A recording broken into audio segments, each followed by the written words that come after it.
Evening, everybody. It's 9 o'clock or so. It's Friday night. It's time for the What's on Joe Mind team stream. As you can see here in the top row, the honcho is back, and we brought some riffraff with us from another program. We'll get to him later, but first, our kick-ass theme music. We'll be right back.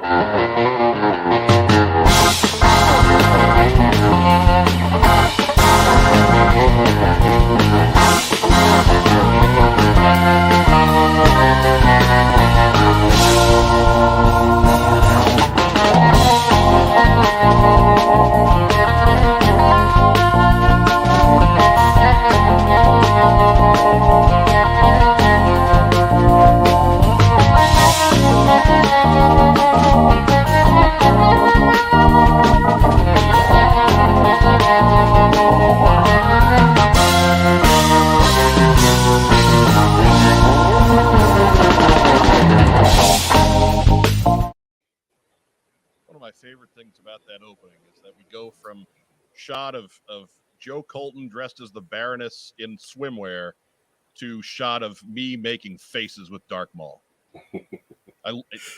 Yeah. Anyways, welcome to What's on Joe Mind. We are a fan cast about the world of G.I. Joe. I'm your host, Mike Irizarry. If you are joining us on Facebook this evening, go ahead, give us some kind of a reaction. Give us a thumbs up. Give us a heart. Give us a little huggy guy. We love little huggy guy. If you're on YouTube, as please subscribe to our channel, like the video. Be sure to leave a big boy comment down below and share our video in your own social media channels. We are very close to our goal of 1,000 subscribers. I was so hoping we'd hit it this week because nothing would have been funnier than hitting that goal on a week when Joe Colton was not here. Oh, yeah. Would have been... the running gags for the next 3 years of the program would have been written. But thanks to everybody who has not subscribed for letting us down. If you know anybody out there in the world that is not subscribed to the channel, be sure to punch them in the arm this week. But joining me here in the top row, he's back from vacation himself. It's the hot Joe, Mark Weber. Yeah, I survived marketing for the G.I. Joe brand at Hasbro. I survived Killington, a rather large mountain in Delaware, and my first skiing experience in 20 years. So I only fell once, but it was mad. It was spectacular. It was straightforward, and it left a little cut from the goggles impacting on my face when I kissed the mountain. Well, and at the end of the day, so I was wearing a mask for whatever. There was enough moisture from the mask that it had iced up the strap on my helmet. I'd never skied with a helmet before, right? It wasn't standard 20 years ago. It iced up, and look what it did to my chin down there. So you got like freezer burn. Yeah, I freezer burned my face, and I didn't even know it. It's not painful. It's just weird looking. So I survived Killington. I need the bumper sticker. So pretty aggressive name for a mountain, right? You will just burn at anything. Pretty much. Yeah, I burned on snow. Reflected sunlight off of right? snow. So bad. Yeah. So I'm learning new weaknesses. But when I ate it, immediately I thought probably messed up some dental work right there because I hit it hard. But then I did the bite. And I'm like, no, I think the teeth are okay.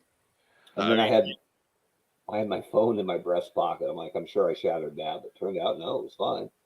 And then I rolled over and did the reboot and the systems check, and I'm like, hot damn. I just ate a mountain and didn't break myself. Like, that's a big win at 48. Right? You didn't go do the full Sonny Bono. No, it was I don't even know how I felt that far forward. Too soon. It's only been 20 years. Too soon. Still, it's been like 25 years, but yeah. Sonny Bono were here today. He'd think that was a quality shot, right? But Liam Neeson wouldn't. Right. No, that's why we make that joke. All right, fair enough. I don't need a man of his specific skills coming after me. That's right. I do not need that. Nobody needs that.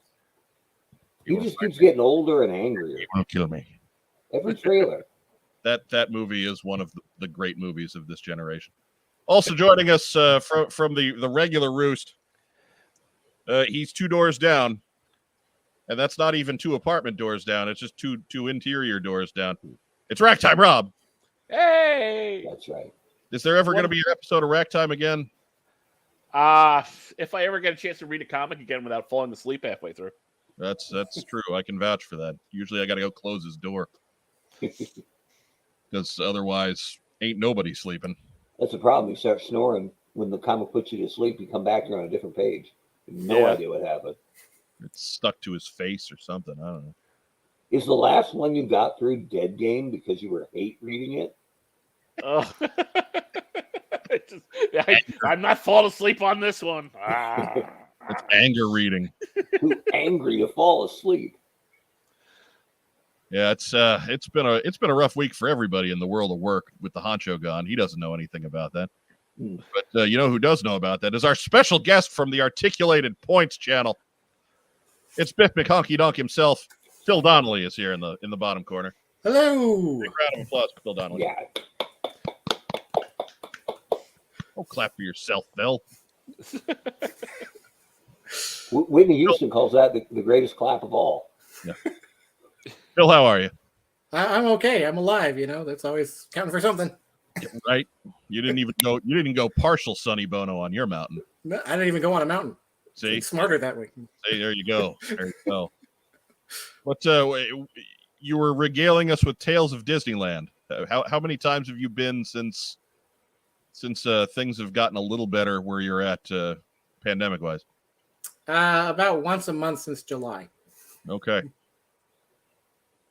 And you don't have a problem or nothing though. No problems there. No, I don't. I don't know what you're getting at. His only problem was when the park was shut. Right. Fine now. I mean, well, when the park wasn't shut, he was still in there. Just they use fewer tranquilizer guns when the part is open. I had to use a brush handle underneath the carts to kind of scooch me out of there. Phil's the reason they have night vision goggles at Disneyland. It's not just cool because they can afford it. It's for Phil. Yeah, Mr. Phil's wild ride. Right. It's a little different. Phil, you got a report for us on Galaxy's Edge? I know you actually have one on your channel, linked down below. But why don't you give us the all verbal 60-second version right now? Millennium Falcon Smuggler's Run is fun because you get to be in the Millennium Falcon, but it's just a 6-person co-op video game that happens to be like added with Star Tours if you've been on a motion simulator ride. The real thrill is the Rise of the Resistance because that is like state of the art. Everything Disney has, they're throwing at you, all their tricks in their top hat. They're just pulling it all out. It is worth the wait. I'd agree with that, except that I'd say the Falcon's fun if you're the pilot. If you're not the pilot, get back in line.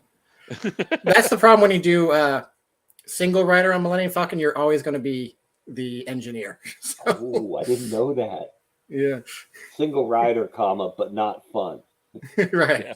You're in there in 20 minutes, but you know, you're doing the least important job, just hitting buttons when they light up. I just have a picture of Walt with his head in a jar saying, "Have a family."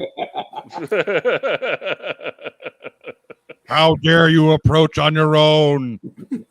The wonderful world of Disney is not made for single people. There's a great big really beautiful tomorrow. Okay. Except for you lone loser. Right, except for you, single guy. This is starting to hurt a little bit. Oh, I'm sorry, Phil. I get personal. Right. Hey, by the way, did I miss anything? I was gone a week. As the guy who's Nothing. married with 2 kids is the one still throwing barbs. That's an awful low shot there, Mark. I'm just saying. Hey, if you guys are wondering what it might be like, I got 2 I can loan out. That's all right. That's all right. Okay. I got 8 hours a day where I deal with 6. You guys want a dog? Luckily, I get to give them back. Although one of them is trying to be more and more resistant to actually going home, and I'm just like, no, out, no, get out of here. It means he loves the instruction, Rob. No, can't get enough.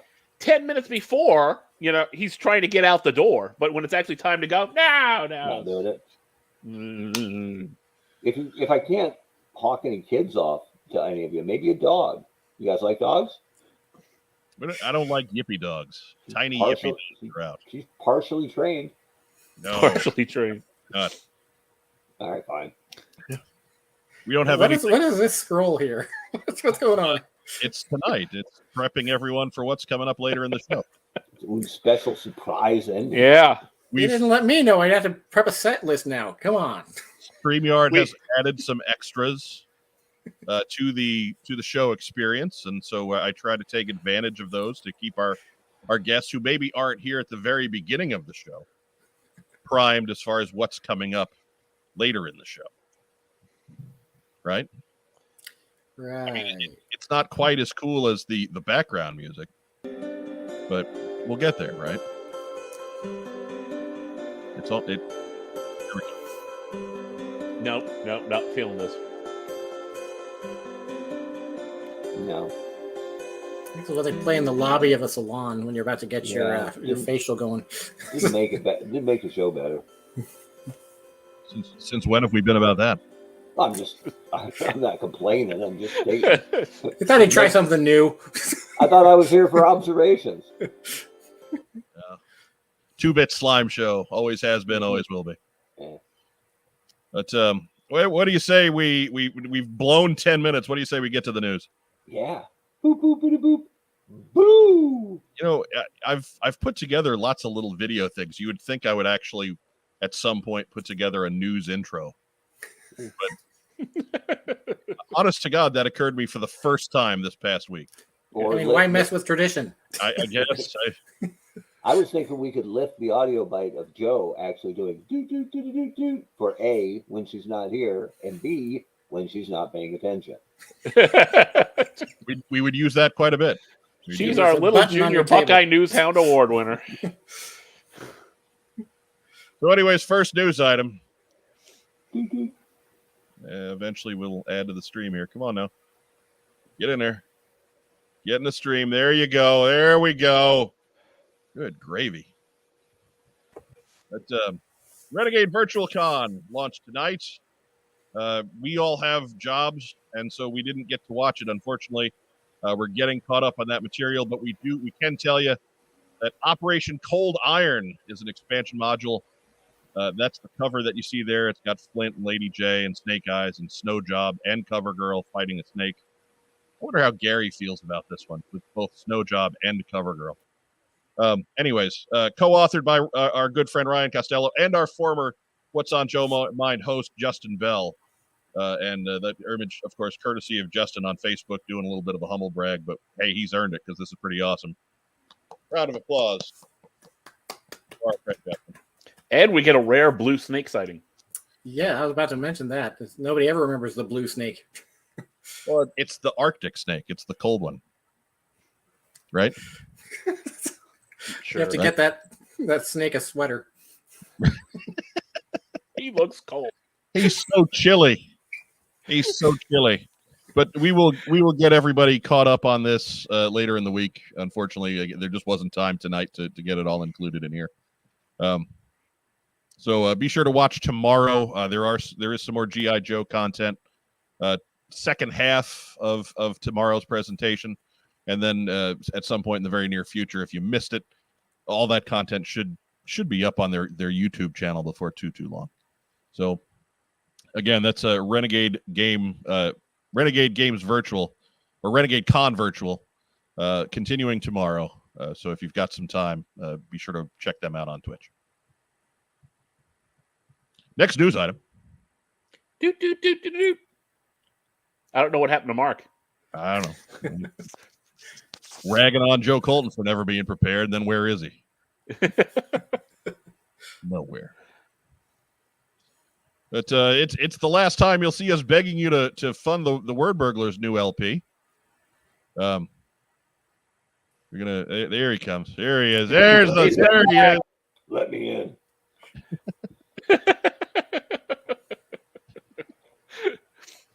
It's but the Word Burglars' new LP is completely funded, so you can go and check out, get yourself a nifty vinyl record. It's got 14 tracks. That cover art is by our good friend Brian Sauer.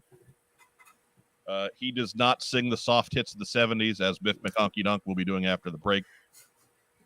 but it's still quality stuff all the same, and you can pledge without fear, because it's funded. It's about like 120 something % funded, so this is good to go. Be sure you get in tonight or tomorrow, because that is it on this first run for the LP. Congratulations, Word Burglar. One more time. There's a message. Stay tuned for Biff Mahonky Donk's fundraising for his album "Killing You Softly" with my song. That's it. On 8-track exclusively. Oh yes. It's like, I only know 8 songs. There you go. Perfect There you go. format. And two of them from the great Roberta Flack too. So yes, so that's what you're after. That's what you got. Anyhow, we're a little, chat's a little loose tonight. We're a little loose. Nothing wrong with Anyways, And we're all sober. that. And props to Word Burglar, one of our favorite people. absolutely, super nice guy. Back his project. Do it. Don't ask questions. Just do it. Right? you're guaranteed to get a record. Obey. Okay, there we go. Next news item. Do. All right. The G.I. Joe and Espana project has added a free collector's case to their 8-volume set. I'm sorry. I just like that there's a free case when the set costs like $900 or something. It is But hey, free case. €200. Uh, €200, which is, comes out to a little over $200 for us.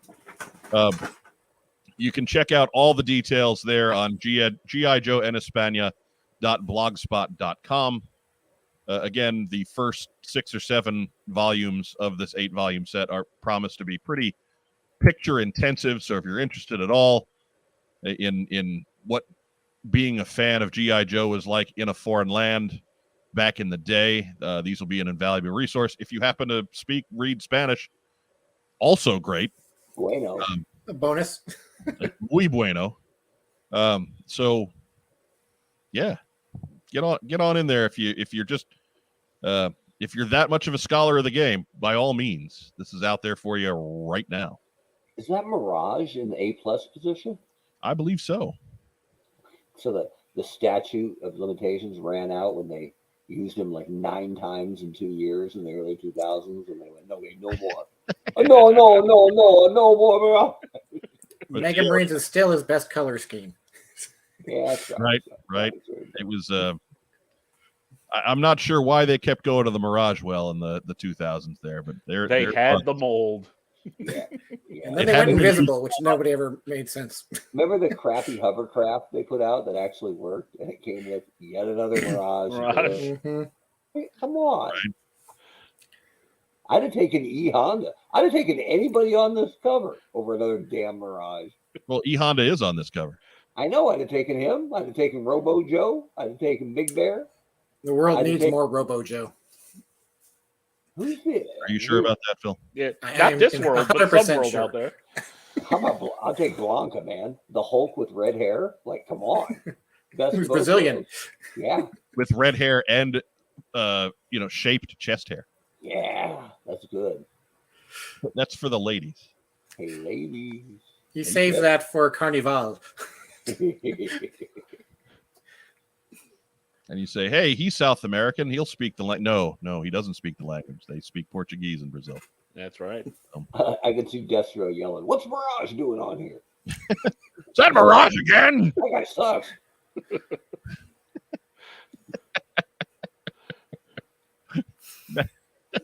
We're sorry, G.I. Joe and Espana. We're sorry. Look at if you're a scholar of foreign G.I. Joe, this is a must-have. Absolutely. Visit that. We've got a link down below too for international purchasers specifically, and in this case, of course, international means most of the folks who are watching this program. And Espana, they called him El Mirage. Right. Mm. That's Spanish for the Mirage. That's right. There's Never would have guessed. Also an Autobot called El Mirage. Next news item. Do, do, do, do, do. There just comes a point I can't acknowledge them anymore. So There was a singer, but he was El DeBarge. Different. So, as alluded to in our thumbnail, pre-orders are live for this Snake Eyes figure. And you can head over to mezcotoys.com and check that out. The figure includes 8 pairs of interchangeable hands, a full uniform, a fully posable timber figure with 2 interchangeable heads. I haven't seen any pictures of that yet. I'd really hope that they at least get one shot of it up before they start collecting a whole lot of money on this. No, that's Mexico. Right. You've also got his signature Uzi and a host of explosive knives, swords, and other destructive ninja instruments. Snake Eyes is listed at $112. That includes a $28 non-refundable deposit and is expected to ship in the first quarter of 2023. That too, more details you can find at mezcotoys.com. And that is the third in a series. We saw Destro first, we saw Roadblock second, and now here is the A-plus player, batting third, as you put all your great hitters in the third spot in the lineup, don't you? Oh, yes. Oh, yeah. Is he stabbing himself? No, I think he's doing that artful anime pose with the sword where it's behind him. Doesn't look behind him. It's under Is his it behind armpit. him or is it in front of him? Oh, he put the sharp object between his arm and his torso. That's a good plan. It's a good way to cut your torso. Hey. He's the ninja. He knows what he's doing. I'm sure. You had to do a little last minute shaving. Phil, you in on this? Me? Yeah, I am in on this. Hey, look at you making fun, and you're in on it. You're buying. That's why I can make fun of it, because I am. That's right. I guess you are. You have bought the right. That's for sure. He has. But yeah. So Matt Rubin agrees with you, Rob. He thinks the blade just blends in with him. But that's cool because Snake Eyes needs to have a black sword. The blade's not in front of his body. There's no way that's in front of his body. Look at the shiny shadow. Look at the aura above his left shoulder. Come on now. It's supposed to be the rain splashing off his shoulder, but yeah, it's behind him. Yeah, I think you're right. As much as that graphic is small for you guys, it's even smaller for me. So I have no idea. Better A Bob has an excellent point here. I thought it was behind him. Hang on. Let me find it. I don't want to lose it. That's right. And you need a T-square to make sure it's perfectly level. Well, yeah, you don't want to be giving yourself a brutal chest cut at less than a 90-degree angle, or more than one for that matter. It'd be awesome if they had sloppy ones, right? They were like kind of diagonal. He can't do this, but he can do this all day long. You just like part of his torso just kind of swings around on a hinge. Yeah, they do that for like red ninjas, right? So you can do the cut slide. Like, yeah, now we're talking innovation. I think I've got some old Toy Biz X-Men figures that do that. Phil, did you get Roadblock and Destro too? Yeah, I did because I'm dumb like that. Ooh, high roller. Man, this is why I can't afford anything else in my life. I guess between that and Disneyland, all spent on Disney passes and Mezco.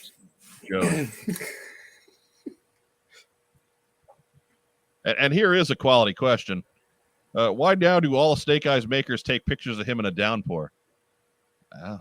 It's the same reason why cars are always driving on wet roads in commercials, because we like the reflection and the shiny.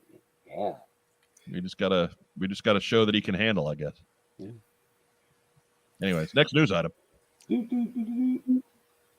Hey, here's a reveal from the folks at Skeletron. That is a 3 3/4 O-ring wolf trooper. He's got a rocket pack. He's got a laser sword. He's got a couple of blasters.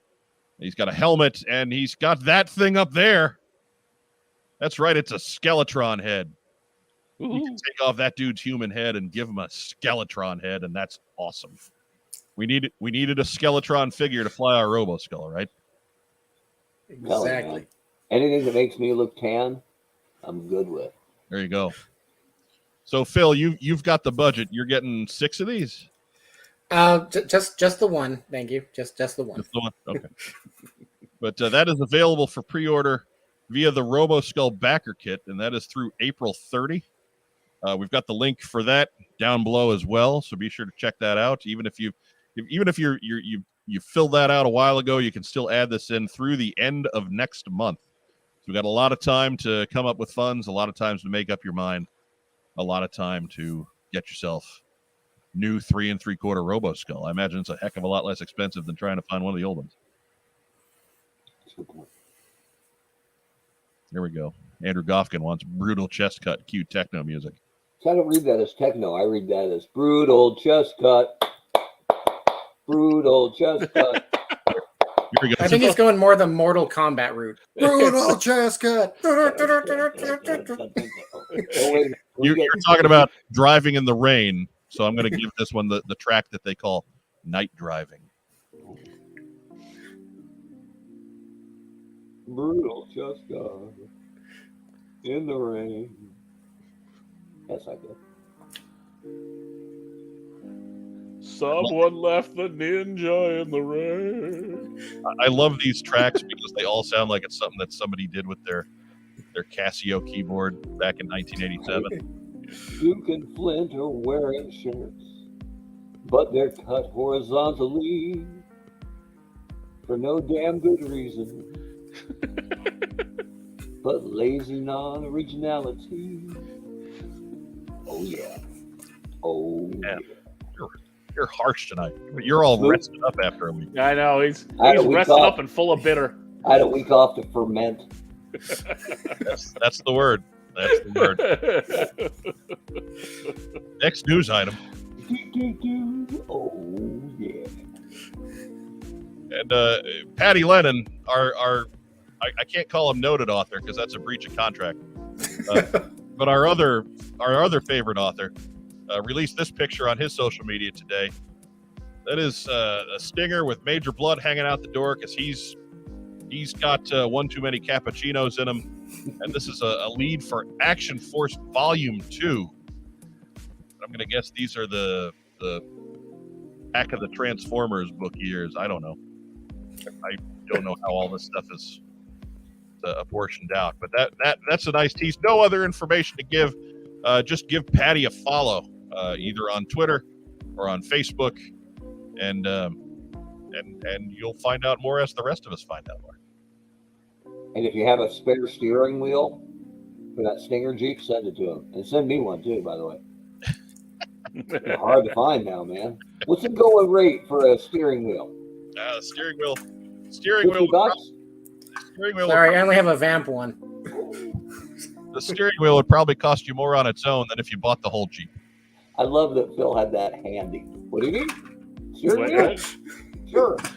All you need is a nice coat of paint, and you got a Stinger wheel. That's it. Yeah, someone's over toasted their marshmallows behind blood there. Yes, they have.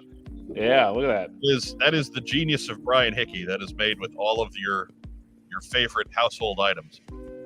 I have seen them in action. Blood tried hanging off the driver's side. It did not go well. It did not go well. No. No, they just went right into the off ramp on that one. Yeah, it wasn't good. I mean, you would think a robot arm would be a little more valuable than a regular arm. Not so much. Well, it was made in the 80s, so it doesn't really work so great. Yeah. That's a good point. I mean, well, I don't know. I mean, he is over in the UK. Everything is on the wrong side of the. Anyway, maybe not. That's a good point. That guy's driving in the wrong place. I mean, he is. That's why they're evil.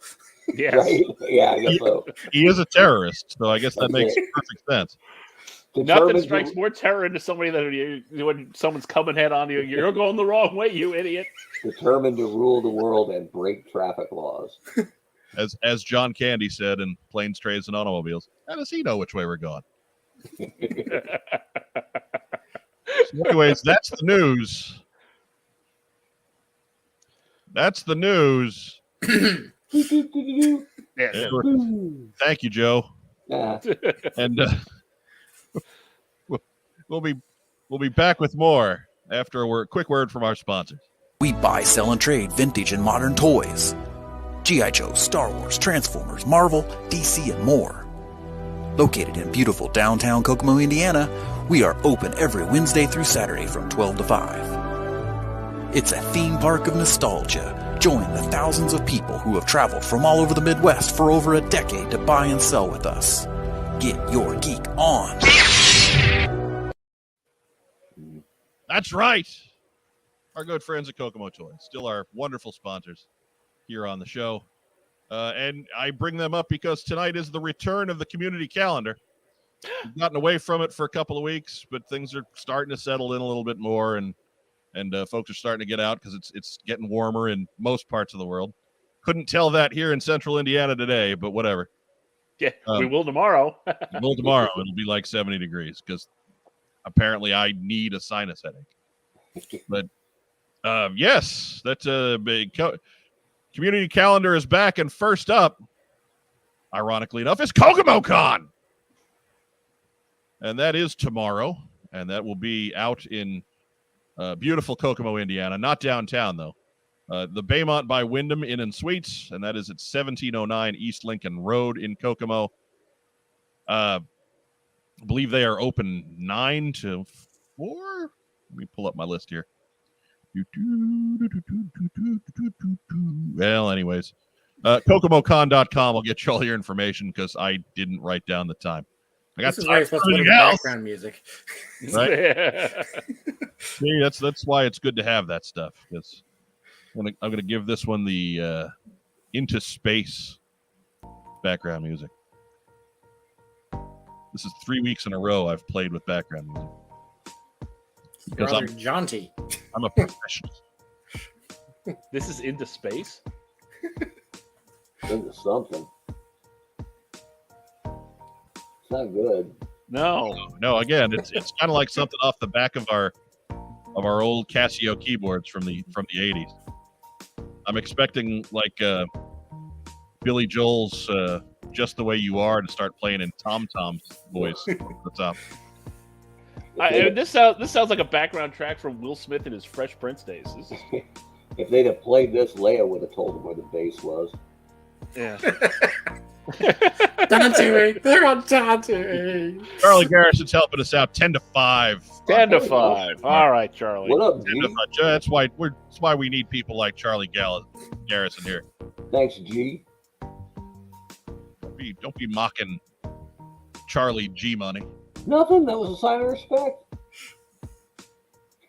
Believe me, when I start mocking something, That's true. you'll know. It turns into a running gag that lasts through format changes.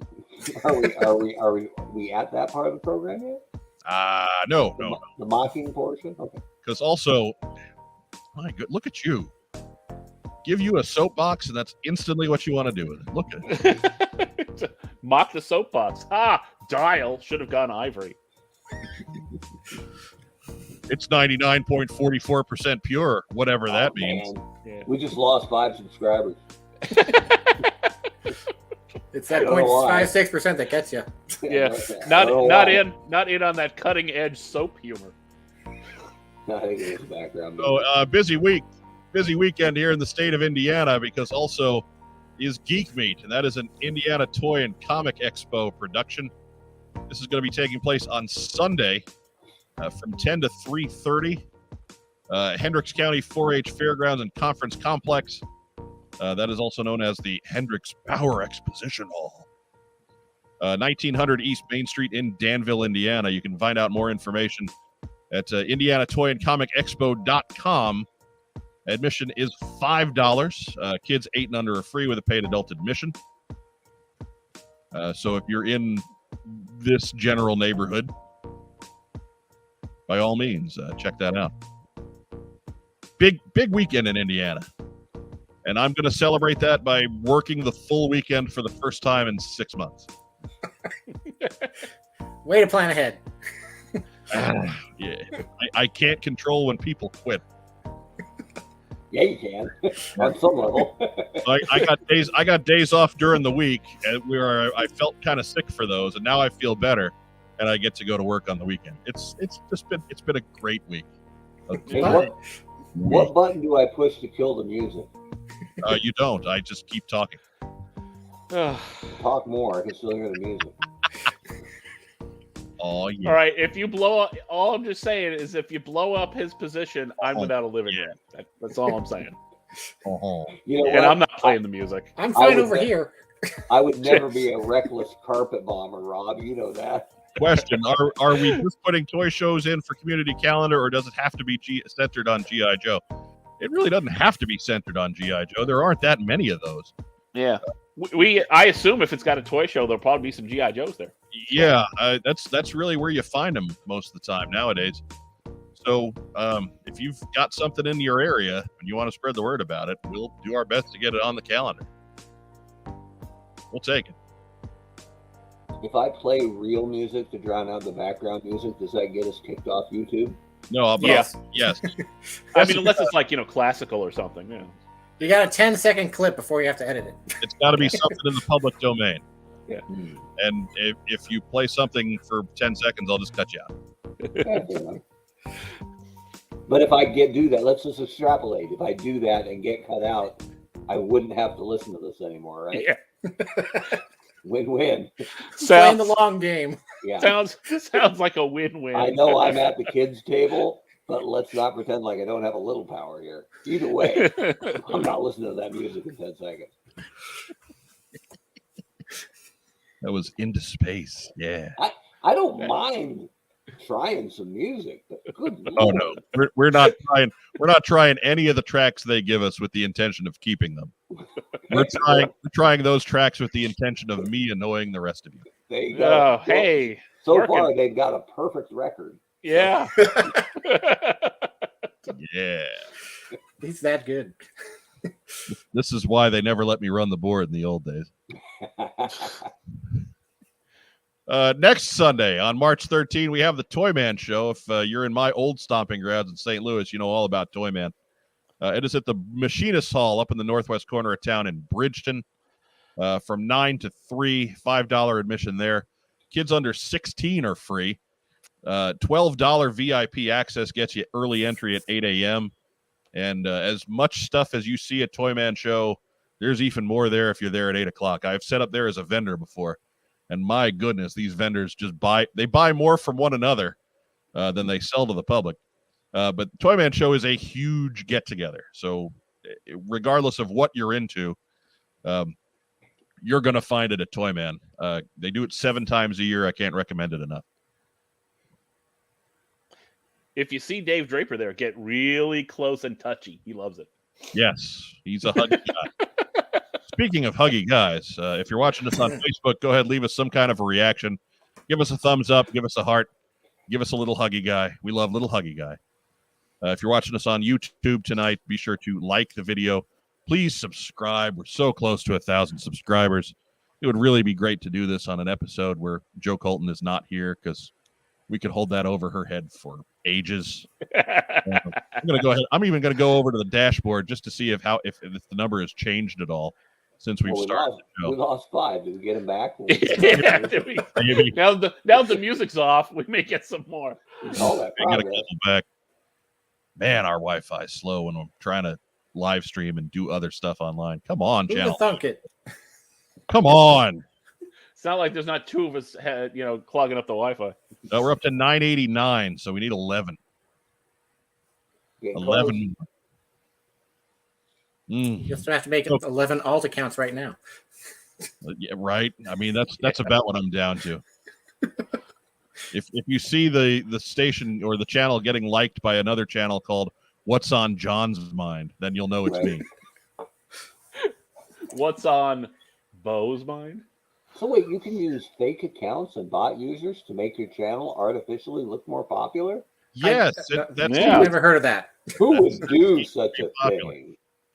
And while you're checking out to see if you're subscribed with us, why don't you head on over to in another window, of course, Articulated Points, and subscribe there. Hey, Do I'd that. appreciate that. You can see Bitch McHonky Donk himself maybe once a month. We try, but maybe. It's And for your music fans, on his channel, he stretches out into some more freeform jazz. Ooh. Yes, he does, and also sings the soft hits of the 70s. If it's only the 8 songs over and over again.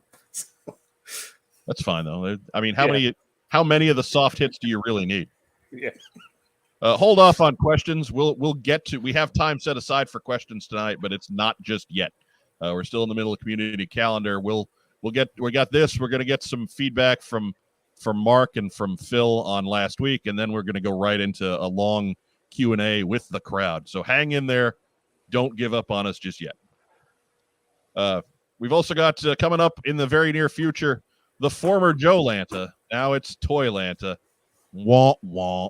March 18th to 20th. That is at the Hilton Hotel and Conference Center in Marietta, Georgia. You can get more info at toylanta.com. I feel a little used, but that's all right. The folks who did Joe Lanta sold, and the new owners switched it up to Toy Lanta, thinking that that's going to attract a different crowd. But it's been a couple years now since they did that, and still a strong G.I. Joe presence at Toy Lanta. One of the best G.I. Joe toy shows on the calendar year still. So if you're in the South, get on out there. And bringing up the back, the Columbus Toy and Game Show is the last day of that on Sunday, March 20th. That is from 8 to 4. That is at the Ohio Expo Center Loesch building in Columbus, Ohio. You can see the celebrity guests there. They've got Daniel Logan, who is the kid Boba Fett, and Dickie Beer, whoever Dickie Beer is. I have no idea. Mark, you ever had a Dickie Beer? I'm no offense, because I'm sure he's great at what he does, but I've never heard the name before, but I should have. That's awesome. Dickie Beer? Come on. I've had it. Sadly, I've had a Dickie Beer, but I belong to a fraternity. Here's a long story I'll cut short.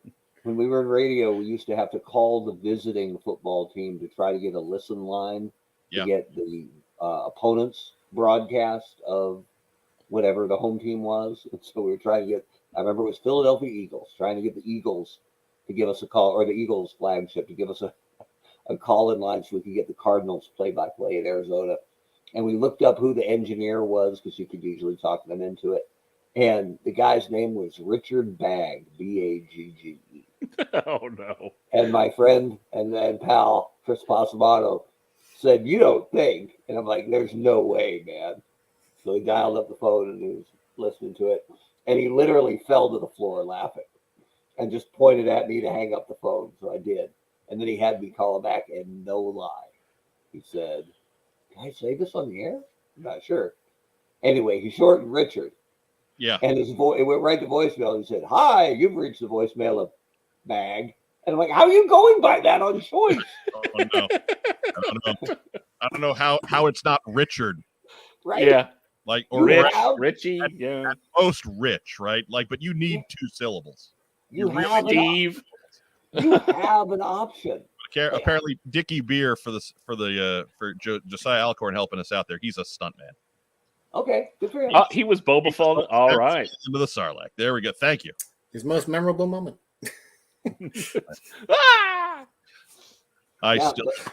And now they've totally changed his narrative. Remember that time Boba Fett fell into the Sarlacc and didn't die? That was me. I didn't die. There you go. Career renaissance. Remember that time Boba Fett walked around for 7 episodes and didn't do much? Not me. $10 admission on the day of, and you get in at 9 o'clock. You do an early buyer, it's $14, and they let you in at 8. But yeah, check out if you're in the Central Ohio area or close to. Columbus Toy Show is huge, so check that out.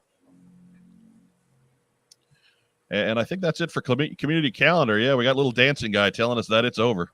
Yep. But nice to see shows popping up again, right? Like, yes. Hey, yes. What do you know? We may be towards the end of this tunnel. Let's hope so, man. Let's just hope so. But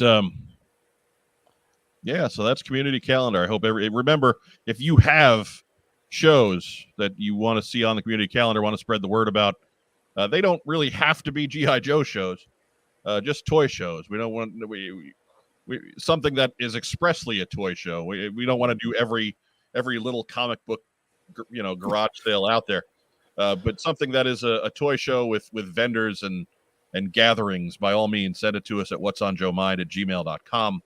We will do our best to include it on a Friday afternoon, Friday evening, whatever the hell time it is. I don't know anymore. It's been a long week. What can I tell you? But a Friday evening team stream, and we'll do our best. We've always been about building community, so we're going to do our best to get everybody out and meeting one another after 2 years of being inside. So that brings us to last week. Or it doesn't bring us to last week, but it brings us to your thoughts on last week. The world has already heard Rob and myself and Hooded Cobra Commander 788. We expounded at length on what we saw at the reveals last week, and we wanted to give you guys the chance to do the same. What we did at the end, we had an Olympic podium set up in honor of the close of the China Games. Phil Donnelly, you're our guest. Why don't you go ahead first? What would be your bronze, silver, and gold medal finishers on last week's Hasbro Pulse reveals? Well, I think it's probably going to be bronze is Dusty, silver, Crimson Guard, and gold is Zorana. Okay. And Mark Weber. He's quickly compiling his statistics. Let me write it down. It's funny because I'm not a Tiger Force fan and I'm not really a Bazooka fan, but if they're going to do Recondo and Tiger Force Bazooka, this is exactly how I would have done it. If you're running Tiger Force at the same time, get them out first in the more niche paint job, and then you'll come back with the A+ version of it later. So, but Bazooka, and I was really surprised at this because they didn't go over it. The second they put up that image, I'm like, that's a different chest cut. And like, well, of course, that's where you went, Webb, right? But that is what everyone in America said when that image popped up. It's a significant change in articulation, and I don't think they said boo about it even once. Yeah, and mind you, it wasn't that everybody said, hey, that's a different chest cut. It's that everybody said, hey, Mark Weber is going to say that's a different chest cut. That's what they all said. That's what everybody said. And I got to say, looking at it, still looks like trash, but maybe not quite as bad. But that's just my own personal picadillo. But it's significant. I was a little disappointed they didn't get into that because they must have done it for a reason. And it opens up big questions, right? Is this the new norm? Is this hit or miss?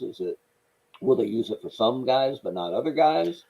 I don't know. They talked about his sleeves, which look fantastic. Yeah, that was a neat effect there. It really is, and kudos to them for finding a way to do better articulation or to reflect cloth better. But like when we were doing football figures at McFarlane, and they wanted to put in a torso swivel, and I'm like, you're going to make every numeral look ridiculous the second someone twists the figure at all. So. Who's a natural G.I. Joe to have a big old cut right through his torso? Bazooka. In his Ken Anderson jersey. Yeah. So, but I think it might be, you might not be able to do that regular chest cut, that they do with the jersey and still have it look like the jersey. So they might have sacrificed some aesthetic for that. Yeah. And whatever their reasoning is, am I going to tear it apart? Probably.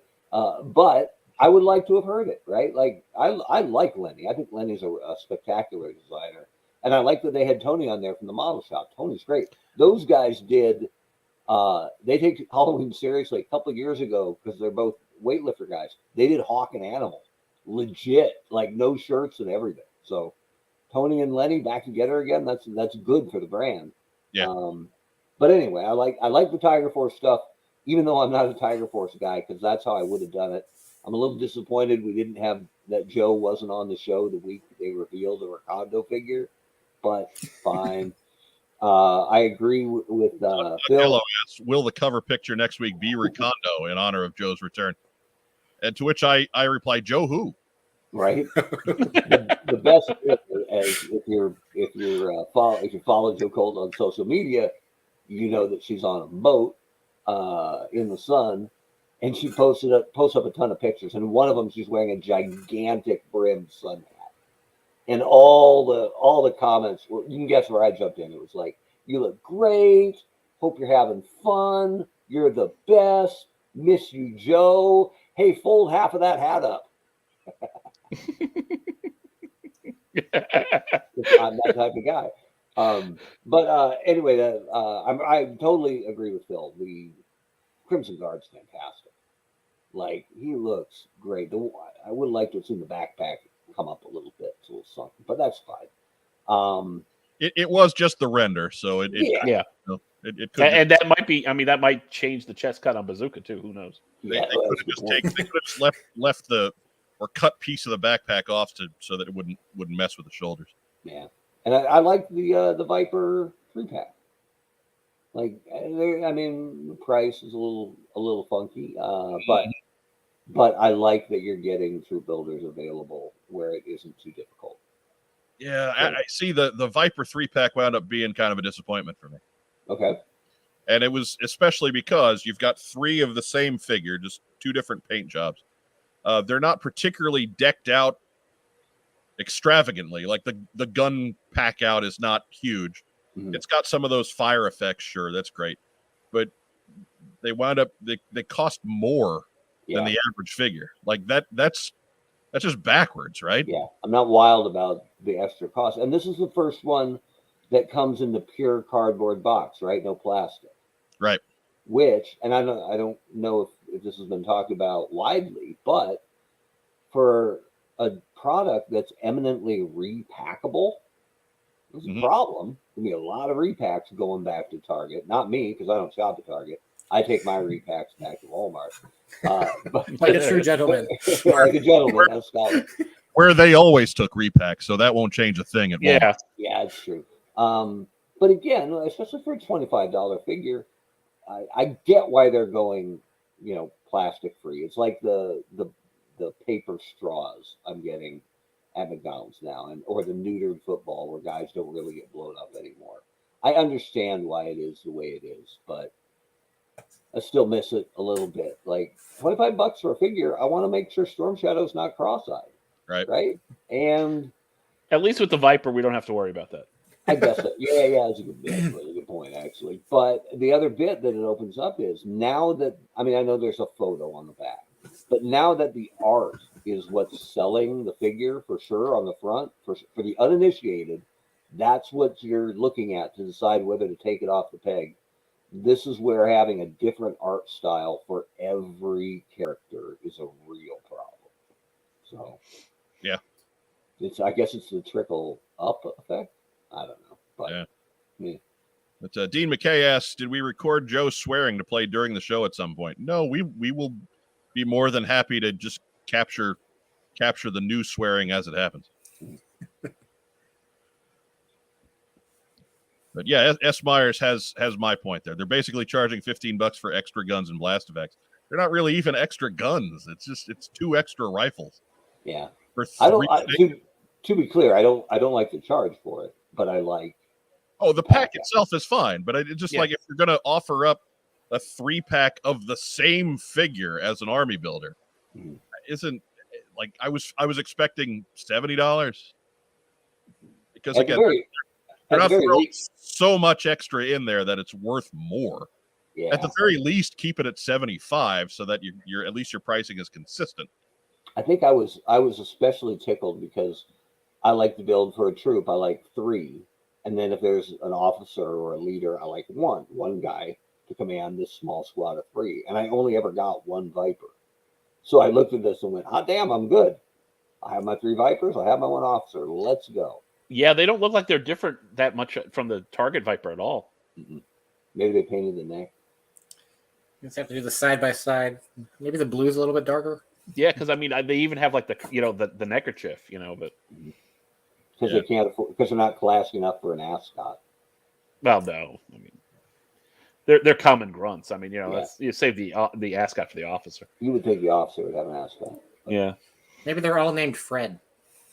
Probably. Phil, you put the Crimson Guard will have them then. Phil, you put Zorana on top of your medal stand. Talk about Zorana. Well, I might have a thing for Zorana. But, All right. So Horn Dog. Okay, I thought we were going to have a good conversation there. I was wrong. They should on it. I just always appreciate more female figures in the line, and she looks like I expected Zorana to look, and doing it better than the '86 figure for sure. Yeah, no, I put her at the top of my pyramid too. So I'm not criticizing the choice by any stretch. Is she going to come with the funky rifle? You think? They didn't say. Yeah. So Mark, but considering how traditional these are getting, I bet. Yeah, it was called the handheld garden weasel by somebody, and that was the best commentary on that weapon that I think I've ever seen. So Mark, you didn't give us your full medal stand. Who's finished? Who's bronze? Who's silver? Who's gold? Bronze was Tiger Force Bazooka. Okay. And silver was Crimson Guard. And gold was the Vipers. I dug the Vipers. Okay. You did say that. And price notwithstanding. I'm keen on the Vipers. So I know there was some thinking there that you would have some talk about the brutal chest cut on the Crimson Guardsman. Nothing there? I mean, it sucks, but it's not a surprise, right? I mean, it's pretty much what we thought it was going to look like. Yeah, it does ruin the aesthetic of one of the best designed figures of all time, but no shocker. I also wanted to make sure you got the opportunity to talk about, how our leak video didn't miss on anything. Yeah, you know what? We should do another one of those. You're going to keep a running scoreboard behind you of just 41 for 41 now? Right? I believe it was 11 for 11. I don't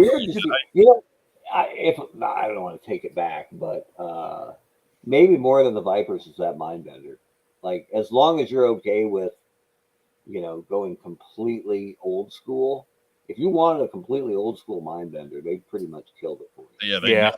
So now, if you want to argue, that doesn't age so well, yeah, you probably got a point. But I don't. As we've gotten further away from the event itself, I'm starting to get concerned that there's just nothing different about these guys versus their classic incarnations.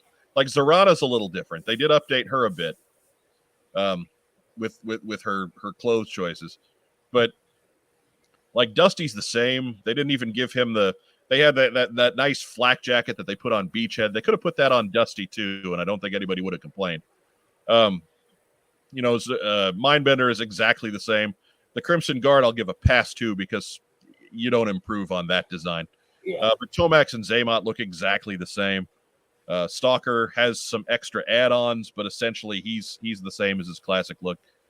Are we?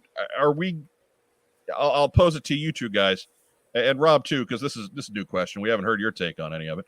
But are we maybe relying a little too much on classic designs at this point? I was actually thinking about that all this afternoon when I was trying to think of what we'd be talking about later tonight, and I do think we are kind of getting caught in a rut. We saw that happen with the 25th anniversary too, where it quickly became about updating old figure designs and getting as many of those out as we could with some new characters like Shock Trooper in between, but it's really focusing on classified of just getting those old figures out again. And I kind of figured it would go this way, where the first wave would be this updated designs, but then you get backlash from the community who just want to stick to those 80s designs, and then we just kind of slowly drift back to those. And I like those designs, but I do think there is room for new stuff, or even just changing it up a bit. I was thinking Marvel Legends, that Classics Fantastic Four, Mr. Fantastic, comes with an alternate set of arms and a lab coat, so you can change him into a lab coat or just his classic costume. I was like, how hard would it have been for Mindbender to come with an alternate set of arms and then the lab coat you could put on him and then make him look more like his Valor versus Venom figure or the 86 figure? And then at least we'd be doing something different with what we're getting out. Yeah, I'm even okay with, like, I'm not saying that we needed to do wholesale changes, but just there was kind of a sweet spot in there where it was where a lot of the figures were clearly based on their classic version, but there were different elements to them. I don't want to sound like a total homer on this, but like I think the Beachhead is a good example of that. How it obviously it's Beachhead, right? But there's enough that's different that it doesn't look exactly like the 86 version. And yet it still does, right? But if you look at it, you put one next to the other and there's clearly some very different design elements. I have a feeling that when we get Dusty in hand, that's not going to be the case. It's going to look 4-inch Dusty, yeah, and exactly the same 6-inch Dusty. You just hit the slider scale. I guess. I'll defend Mindbender a little bit because they did say they updated the monocle, that it's a little more technical. Yeah, well, it makes it's cut in such a way that it's going to make the eye look bigger behind it. It's kind of cool, but yeah, to me, it's not even more so. I'll go a step further than using the old aesthetic. The big problem with Joe and Transformers to some extent is they have such a deep roster of beloved and cool characters that both brands have gotten away from what made it. One of the reasons it was most awesome was at the beginning of every year when you found your first figure and flipped it over, there's 20 new Joes and Cobras that you've never heard of before. And you can't wait to figure out which ones are going to be your favorites, right? Because by looking at them, you already have a couple of candidates, right? But you won't know until you actually see the figure and read the file card. And if you're not making new characters, then you are missing part of the core of both Joe and Transformers. And we haven't seen one yet. So I'm going to remember how nuts people went when Gung Ho looked different. I'm going to say that doesn't quite work because Gung Ho was bad. He didn't look different. He looked wrong. Yeah, he just there was nothing about that screamed classic Gung Ho. Nothing. Army hat and an Aryan tattoo, and they didn't have to do either. No. Just if they'd, yeah. No, I like it, but I think Duke is one of the characters in that sweet spot. Like he looked different enough, but clearly that design was still Duke, right? Yeah. There's nothing about that doesn't say Duke, but it's not exactly the same as 1984 Duke. Well, and I think they're getting there a little bit with Dusty from an environmental trooper perspective, and Barbecue was a nice bit of a break, but I want to see some guys that look a little different, right? Like I would go nuts for Airtight, right? I would go nuts for Snow Job or Torpedo or Wetsuit, or give me something different than ground troops that are going to rush a base. Come on. Well, I mean, we know Ricondo's coming, and he's a jungle trooper, so. Yeah, but he's still a ground. He's still pretty. Troop, right? Yeah, he's still pretty. He can end up looking like a standard army. He's going to be khaki and camo. Yeah, give me that diver. Give me the paratrooper.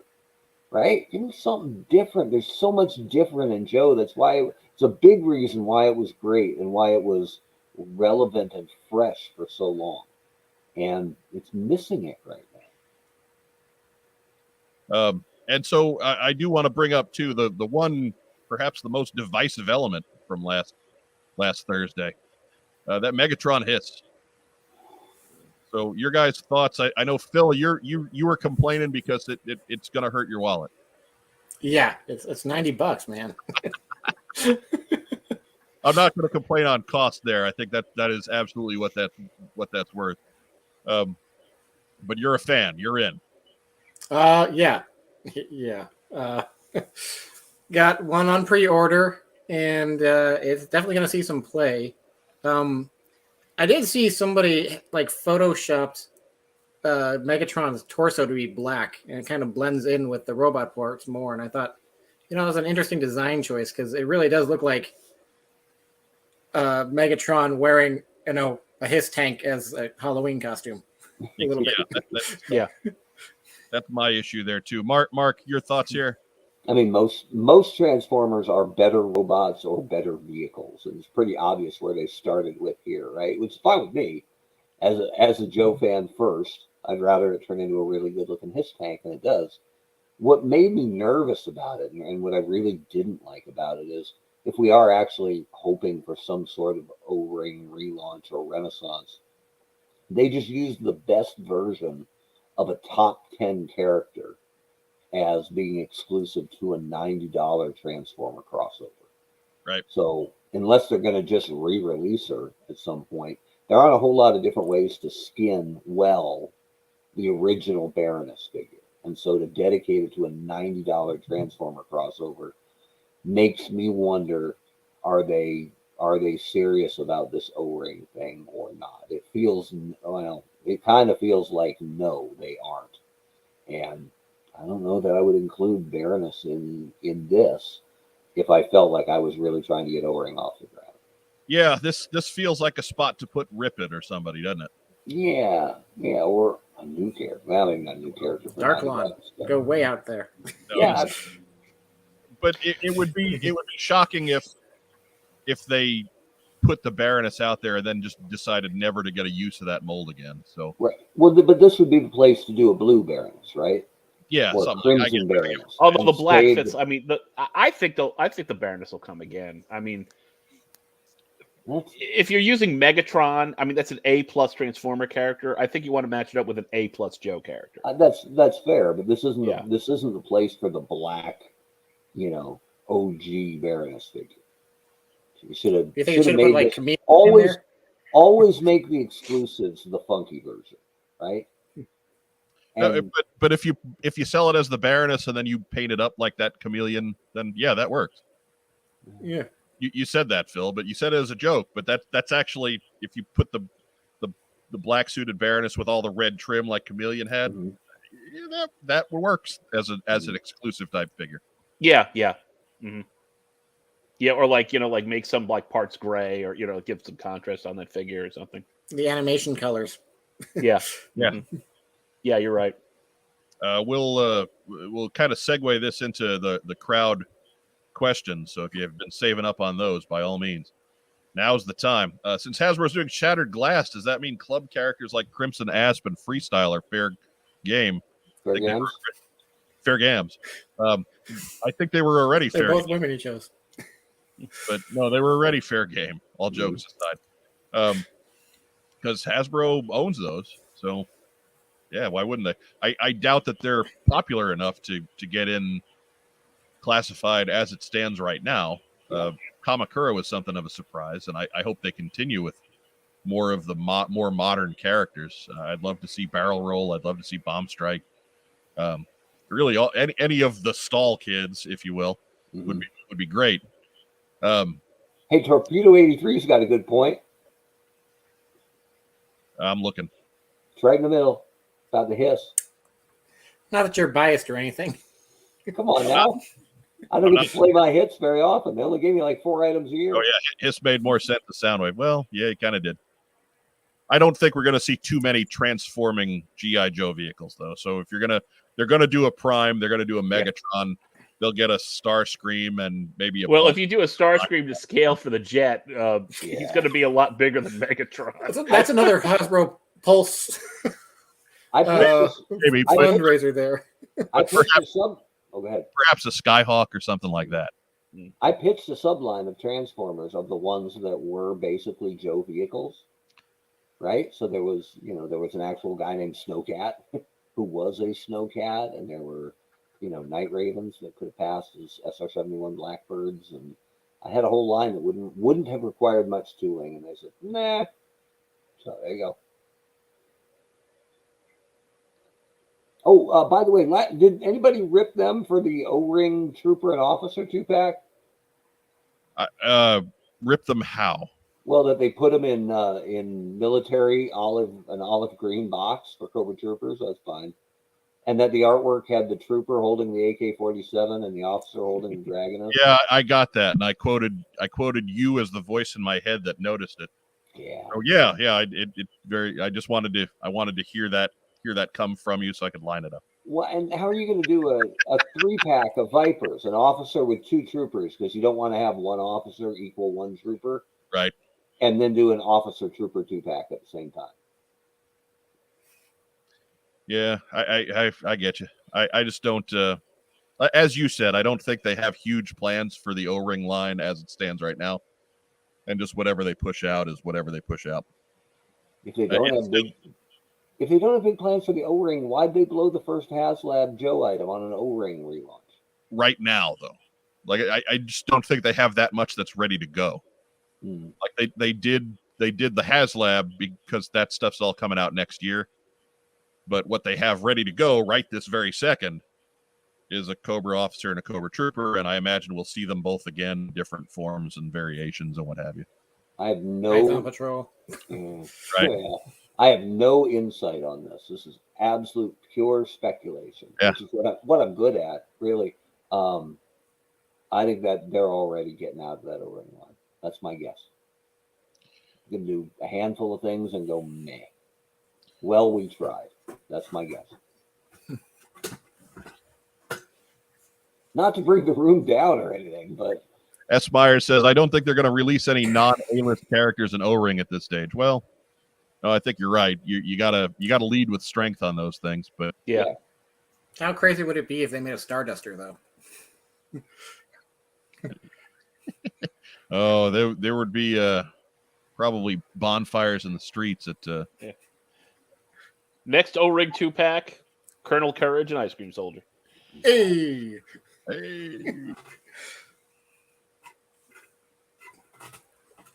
mean, all eco warriors all the time. They also talked about wanting to get O-rings into the hands of kids, but making the Pulse exclusives and $40 2-packs is antithetical to that. Yes. Yes, and good use of antithetical. nothing 100% true there. Nothing this brand is doing is kid aimed. Doesn't even have to be kid focused. Just a wide enough shotgun splatter to hit more than the dedicated 48-year-old Joe fan. Oh, that's me. Joe Self asked, do you think we're still getting a Mezco Firefly? Did they pivot to Snake Eyes and Storm Shadow because they knew they would sell? I don't think there's any rush on the Mezco stuff. I think if Firefly was in the works, he's still in the works. Yeah. But with Snake Eyes, I get wanting to strike while the iron's hot. Like, granted, he's Snake Eyes and he's evergreen and he's always going to sell, but there's still at least whatever small amount of momentum that movie created in streaming and rentals, because it did do good streaming business, it did do good rental business, and continues to do so as people find it, because they certainly didn't go to the theaters to see it. Momentum. Yeah, no, it's true. It's true. It's still doing well in streaming and in rentals. Even dead cats bounce, Mike. Right. But again, if you're going to take advantage of that dead cat bounce, this is where you get your. It's actually bad news for the brand if it's doing better, because it means more people are being seeing that of the Snake Eyes character. This is G.I. Joe. The worst thing that could happen would be for it to be a hit. And they took care of that. Yes and no, just we got a hero who's not necessarily that heroic. Yeah. You're right. Why is he the bad guy in his own movie? So funny, Hollywood guy. Out of all of Phil's review stories, who was the most surprising? I was surprised, but Crazy Legs was crazy. What is this talking about specifically? Phil, help me out. I'm actually not sure.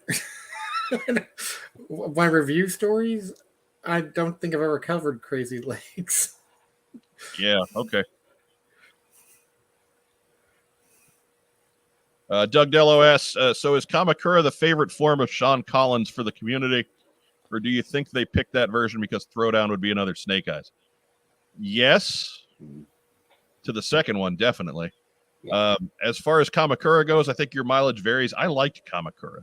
I think there was a little bit more care taken into the creation and development of Kamakura than there has been with Throwdown. I'll go on the record. Throwdown's one of the things I really don't like about the modern IDW run. Like the fact that they, he's repurposed Sean Collins, and then the same thing happens to him that happened to Snake Eyes. It's a little too Kid Flash, if you get what I'm saying. While Snake Eyes was dying. Right. For a book that's supposed to be more real world setting, it's a little I don't know. It's a little hokey. So not my favorite. Throwdown is not one of my favorites. No. Yeah, I would think you could tell a really good story if the idea was that Sean Collins was not impersonating, but filling the role of Snake Eyes so the world didn't believe he was gone. And because of that, he's not speaking for, hours, days, weeks at a time, even though he has the capacity to do it. How would that change your personality, right? If you were actually abandoning the most basic form of communication as a grown adult. There's something there, but we're not going to see it. But, well, not only that too, but I mean, in the story itself, we just meet Sean Collins in the Real American Hero series, really, as a Joe for the first time, and he immediately gets Snake Eyesified. Right. Whereas, like 2 issues later, yeah. Yeah, and whereas, the Kamakura thing is probably a little bit more Kid Flash because he's the apprentice for a while and then gets to step up. Right. And I was fond of Kamakura from Jump because I wasn't expecting Joe to come back, really, right? And when DDP brought it back, I think he's the first Joe we see, right? In the very first issue of DDP's G.I. Joe relaunch. Yeah. I think so, yeah. The first Joe we see, and we don't know who he is. So he automatically had some favor for me and from, I think, a lot of fans to be like, Joe is back. Oh, and this is, guess what? A new character, right? Pretty cool. Snake Eyes has an apprentice. That's awesome. Whether you ultimately like the DDP run or not, cannot take away from them that they tried to get new blood in there where they could. Yeah. Yeah, they also incorporated the new characters that Hasbro was cranking out, at that time. So that's true. And even if you grew not to like it, if you're a Joe fan at all, an old school Joe fan, I guess, you can't tell me you weren't crazy excited to open up issue 1. Oh, right? Yeah. Absolutely. Yeah. It was a big moment. Really, also, the first year or two of that run, I mean, it's a pretty strong opening. I think it loses its way a little bit as it goes further, and then you get into that Red Shadow thing where they're not really the Red Shadows, but yeah, I tended to like the DDP run, but I think I was forgiving of it because I was just so happy to have the comics back. I think that last 18 months or so of it tarnished a lot of takes. I think we generally liked it as a whole. I think we generally liked it. But it hung on a little bit too long. And from what if you go way back into our archives, you can hear us talk with some of the talent that was involved in creating that book. And there were just there got to a point where there were a lot of fingers in the soup, so to speak. And it started to show in the product. I want to remind everybody, if you have a comment that you want to add to the discussion that we have that we don't get to, by all means, leave it as a comment down below, and we'll do our best to respond to it later. Also, be sure to like the video and subscribe to the channel. We are so close to 1,000 subscribers. Mark Weber's going to plot. I was going to say, hey, Phil, what are you doing over here? Right. I got the Devil's Due issues behind me. I was trying to see if I had the trade where the first issue was. Double check. I thought we were boring you. We've never bored a guest live on camera before visually. I'm trying to fact check in real time. Mark, I disagree. We actually have. Have we? Oh, yeah. When we get done, I'll tell you who, and you'll agree. Okay. Oh no, wait. I remember a guy. Yeah. Torpedo 83 asked the crucial question. What? No toll booth? I know. They're saving that for the PulseCon exclusive YMCA pack. I like that. Dude, that's not a bad idea. You could do it. Pack them out right. Joe Self asks, over under on 40%, they will announce a classified HazLab during Yojo June. Emily said it would be a big panel. So why don't we go around the horn here? Phil, you're our guest. You go first. 40% says over under 40%, they'll announce a classified HazLab during Yojo June. I'll probably go under, just because we didn't hit that last stretch goal they had going, so maybe they're a bit gun shy right now about doing it. Rob? I give it 50. So you're going over? Yeah, I'll go over, but like it's a coin flip. Rob doesn't understand the intricacies of sports betting. No. He's as pure as the driven snow. Mark Weber. No, I don't think we'll have big news, or we would have told you about it already. Hey, yo! Hello.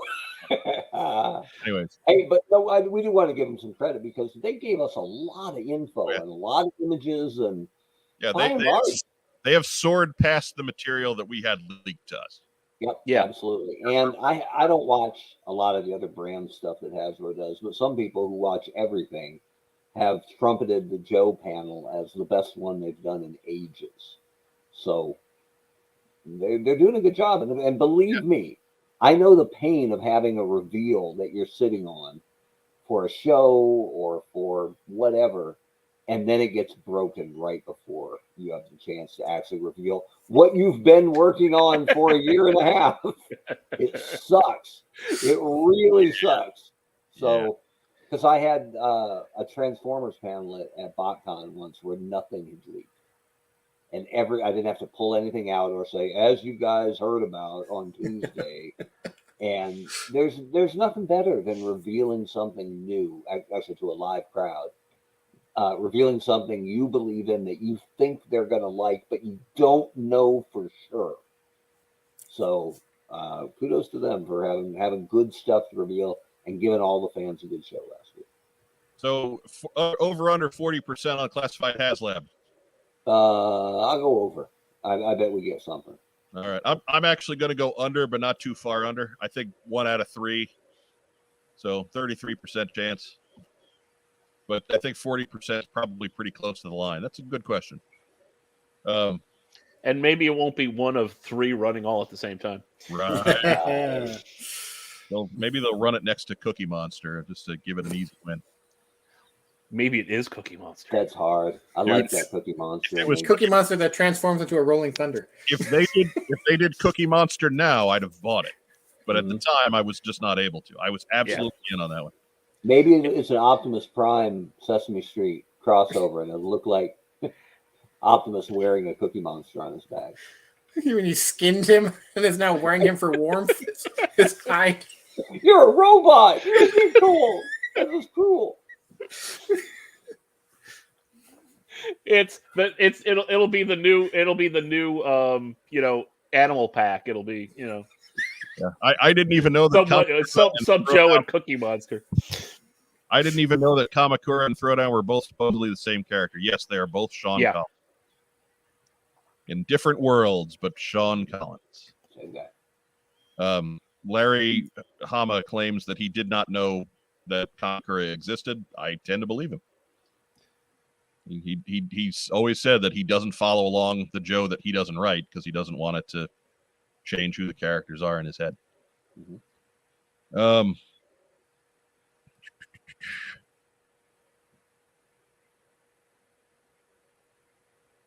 Joe Self's got a good question. How's that? Down at the bottom, Joe Self. I'm not at the bottom. I'm looking for ones in the middle. Oh, okay. But everybody's discussing the fine points in the chat, so it's taking me a minute. That's fine. We have many fine points. Matt O'Brien asks, so what vehicle do each of you want to see in classified? Okay, sure. Phil, you're our guest. You go first. Realistically, or like, well, sky's the limit. Why don't because sky's the limit. We're just going to sit here and try to give the most outlandish answer. Bug. Right. Defiant. And what's the answer? And why is it the bug? If your answer is not the Cobra Hammerhead, it's wrong.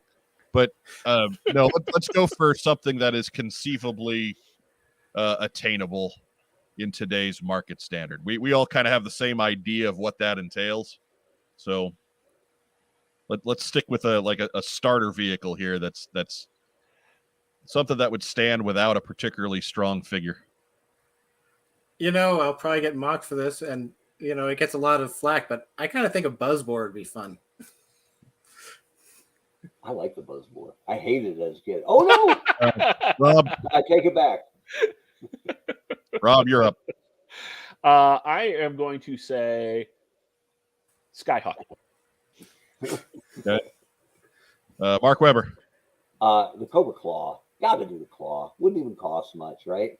But the win, and I believe we're going to see this at the Joe whatever fest. Serpentor in the Chariot. It works great as a small box set. Oh yeah, it got. So yeah, that's the one I think we're getting. But the one I really want is the Claw, because the Claw is so much better than the Jump, right? The Jump is just a backpack.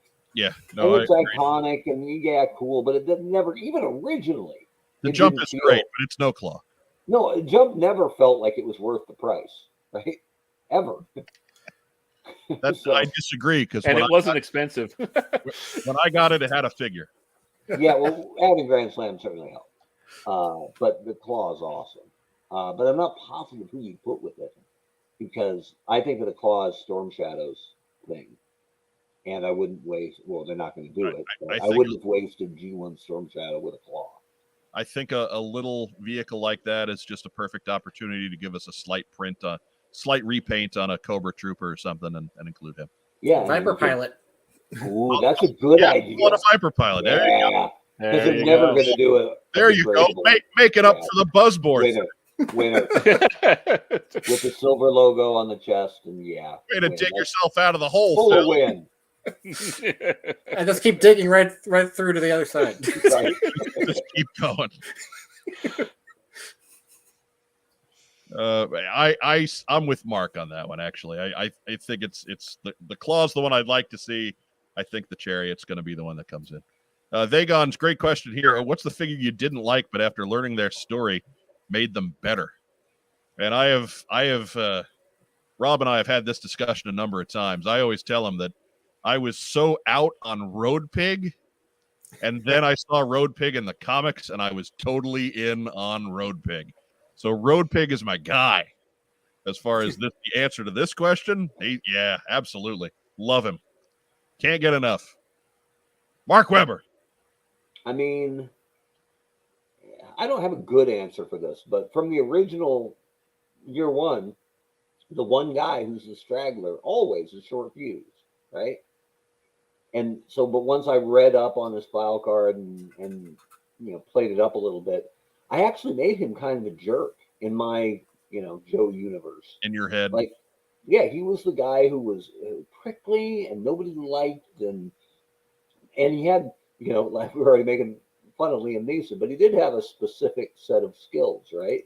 There are some things that only a mortar, without an airstrike, only a mortar is going to help you get, right? So he would take out like a key Cobra machine gun nest that nobody else could get to, and prove his value in specific situations that way. So even though Short Fuse is the most boring of the original Joes, the idea that even back then, anti-heroes weren't that big a deal. There weren't that many of them. It wasn't every other comic was an anti-hero. So the idea that part it would be very soon, but the idea that America's fighting force of the best would include a guy who was kind of an asshole. I like that. It was future thinking, or ahead of the curve anyway. So, rack time, Rob. I'd have to say Dr. Mindbender. Yeah, he's another strong contender. Yeah, I mean, you look at when I first saw him on the back of the figure, I was like, "What on earth is that?" Right. And then you read, you see the cartoon, you read the comics with him, and goes, "Oh, I get it. He's nuts. Now I get it." Right. He's awesome. He's the right kind of crazy to be an evil supervillain. Thank you, 5-time guest Brian Cummings. Yeah. It's his birthday today. Happy Oh, birthday, Brian. hey! Happy Way to tie it birthday in. for coming. Yeah. So, Former There you dentist. What's a better villain for a kid? no, he was an orthodontist, so it's even Ah, better. It's He'll give even. you the braces. I'm gonna, Yeah. I'm Yeah. gonna file that under unnecessary corrections, but good for you. Oh No, no, the orthodontist is going to be slapping braces on. yeah, The orthodontist. dentist Tightens might that just be in. You cleaning. get, Yeah. 8 years of trips to the orthodontist. Absolutely worse than the dentist. Fair. all those tiny little rubber bands they give you. Right. For me, the Ugh. biggest value of Mindbender was taking that sweet black cloak off of him and replacing Serpentor's garbage green ripped cloak. He looked so much better with Mindbender's coat, and Mindbender just looked cold. Should have worn a Well, shirt. it Should have worn a shirt, makes it easier for him to sit in a tank or something. I suppose. Phil, who you got? Wild card. Oh yeah, he was fun. Oh, yeah. He's kind of an ugly figure. Was it I know. maroon pants and like ripped sleeve green vest? But Yeah. he's just so much fun in the comics. Just Yeah. a guy who's Breaking so it, yeah. unlikely, dropping things all the time, and yet kind of his klutziness working in his favor. I love him. His own luck powers. That's right. What newer characters do all of you want to see in the classified line? I've already answered with this one, so Phil, why don't you go ahead and double up here? I mean, newer characters in the fact that he's 19 years old, but We'll 20 put- years old. We'll put the line of newer as post 1994. Okay. Newer. Crosshair. I always liked the look of him. He's There always a fun character. There you go. I brought him up last week. Rack time, Rob. I'm going to go with Bomb Strike. All right. Mark Weber. Dr. Link Talbot, baby. All right. There we go. We're done there. I mean, somebody has to make sure that, Junkyard and Order aren't crapping on the carpet. So Yeah. Yeah, fine. Well, there's been so many good brand new characters. I mean, Tombstone and Stiletto and Sightline and wait a minute, sorry, That's fine. You're allowed to pick those. being repetitive here. Well, we You're talked about the DDP line, and I liked Wraith. I thought Wraith was a good looking fig and a nice backstory, and they killed him off like he was nothing, Yeah. like he was leaving the territory. So. I would love to see Wraith come back and have a little run. I like the idea of a bad guy. I mean, he felt more mercenary than the Dreadnoks or Firefly, right? He was more of a professional. He was more of a professional than the Dreadnoks, certainly.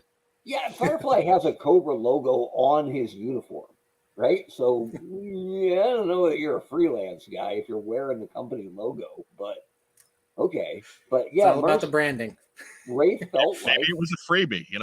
I wear the company work shirt, but it was free. I suppose that's true.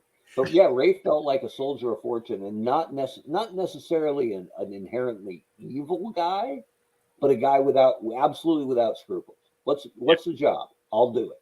You need me to fold clothes? I'll do fold clothes for the homeless. I'll do it. Blow up a orphanage? Yeah, fine, whatever. Just tell me what the job is, and I'm there. I like the practicality of him.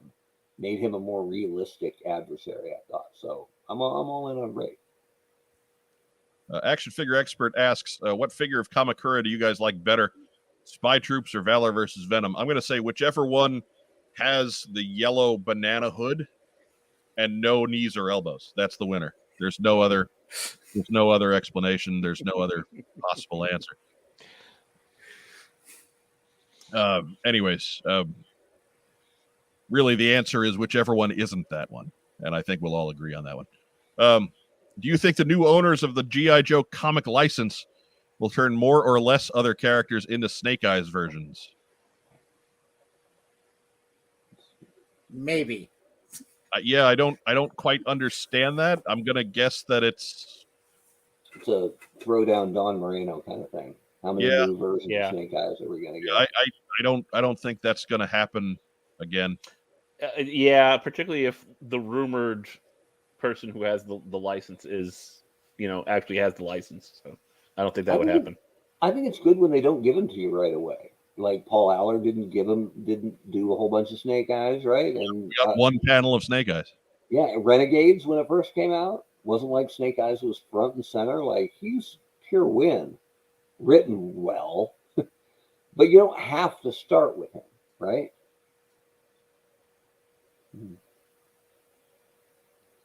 HazLab HazLab classified toss and cross with Tollbooth. Tiger Force variant available.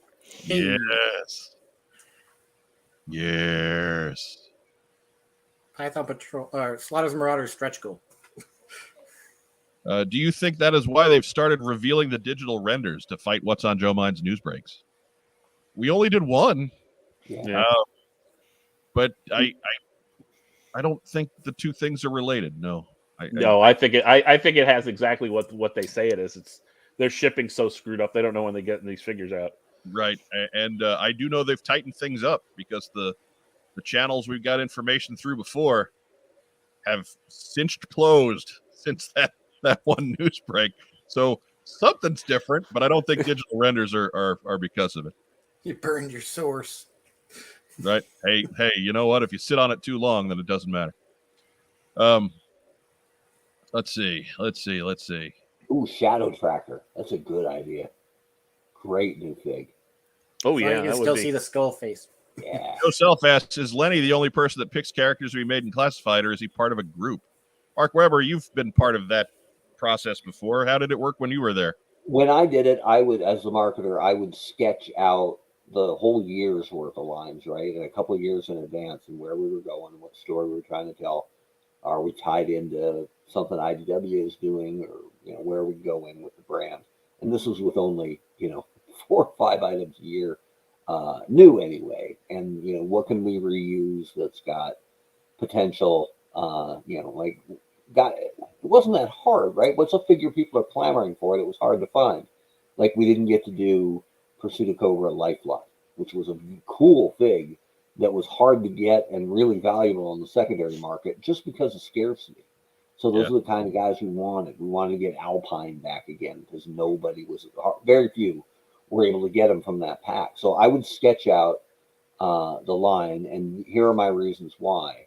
And then I would sit with my designer and we'd go over, what we thought about the list. And it was just a starting point. It was always a discussion.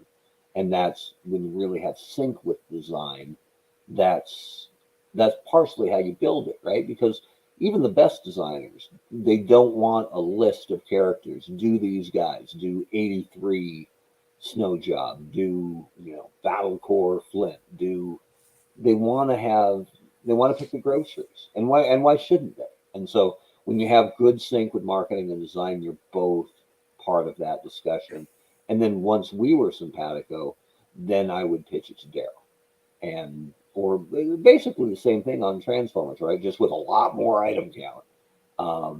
But we would pitch it and we would, here's our reasoning and here's where we're going and here's why we're doing it. And then, invariably there would be tweaks here or there, right? A certain design manager on Transformers would always say, where's Bumblebee? I don't see a Bumblebee in that line. Right. It's the Generations line. You have Bumblebee in every other line, right? These are for the diehard fans. They have enough Bumblebee. So anyway, you would find ways around that, or learn the picadillos, second time today. That's a new record of what they wanted, and find ways to dance around it. It's why Combiner Wars, which is the most profitable thing I ever made for any company ever, started with an Optimus Prime figure, right? That was going to become Motormaster later on because I needed a truck to build the Stunticons. But if I start with Optimus, then the guy who was most likely to go, I don't see Optimus in here, was immediately placated from the start. And so if you learn what the higher ups are looking for, you can find ways to scratch both their itch and hopefully the fans as well. And then your other stuff hopefully gets left alone. Okay. Could the Dragonfly be the first HazLab for Classified? The Dragonfly is small, but not too small. Okay. And Wild Bill is pretty important, popular in the comic and cartoon. That part I absolutely buy. I don't think it's the Dragonfly. No. Nope. That's way too big. Vamp or Hiss, that's your ceiling. Yeah. It won't be bigger than that. Yeah. And I think either Wild Bill one- might show up in Classified eventually. Oh yeah. And I He's would- an interesting enough driver, to be I would sold think without sooner rather the than vehicle. later. And again, Yeah. Wild Bill got enough of a spotlight that had nothing to do with flying a helicopter. Yeah. Like we saw Wild Bill doing other stuff. He was legitimately popular. Yeah. So but Vamp's your win. You got 2 repaints with barely even any tooling. Vamp's your win. do you think with the popularity of G.I. Joe again, we might see the return of JoeCon someday? I hope so. I don't think any time in the very near future, but maybe a couple years down the road. Unless we get an official Transformers convention coming back, we're not going to get an official G.I. Joe convention. Yeah, Phil's dead on right there.